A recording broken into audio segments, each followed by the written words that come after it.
মাথা নষ্ট একটা ভিউ দেখেন, ছাগলগুলো কত সুন্দর পাতা গুনে খাচ্ছে আর আমি ভিডিও করতেছি। আসলে ভালো লাগলো, জায়গাটা অনেক সুন্দর। দেখেন অনেক কয়টা ছাগল এখানে পাতা খাচ্ছে, ঠিক আছে। তা আসলে অবলা জিনিস। দেখেন কত সুন্দর কালারটা, মাশাল্লাহ, একদম কালা কুচকুচি। অনেক কয়টা ছাগল এখানে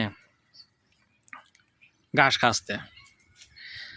দেখেন কত সুন্দর একটা জায়গা, দেখার মতন একটা জায়গা। আমাদের সেই পাবনা জেলার বিখ্যাত মোটামুটি ইসামতি নদী, ভাইরাল একটা জায়গা। এটা কোন জায়গা জানেন? অবশ্যই বলবেন কোন জায়গা। ইসামতি নদীটা খুব নাম করা একটা নদী বাংলাদেশের, সেটা আমাদের অঞ্চলের আছে। আজ থেকে মোটামুটি 40-50 বছর আগে এরকমই হবে। আমার মারা বলছে, গল্প শুনেছি, এই বিন্দি বলে জাহাজ চলেছে। কিন্তু আজকে মোটামুটি দেখেন কচুরি পানা, এই মুড়ির থেকে ওই মুড়ি মোটামুটি হাইটে যাওয়া যায়, মানে পানিই নাই, তার গভীরতাই নাই। মানে দহল এখানে দহল ওখানে দহল। এই যে দেখেন এখন কি আর সেই আগের মতন নদীর ভিউ আছে, ঢেউ আছে? ঢেউ নাই।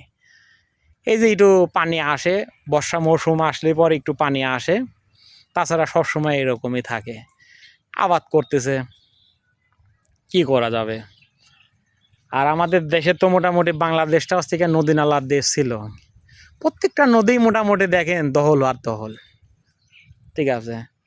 নদীটা নাই, কিন্তু এইসব জায়গাতে বয়ে থাকতে খুব ভালো লাগে, ঠিক আছে। দৃশ্যটা খুবই সুন্দর একটা দৃশ্য, মানে মনটা একদম ফ্রেশ হয়ে যায়। এরকম জায়গাটা আসলে পরে মনটা একদম ফ্রেশ হয়ে যায়। তো যাই হোক, সবাই ভালো থাকবেন।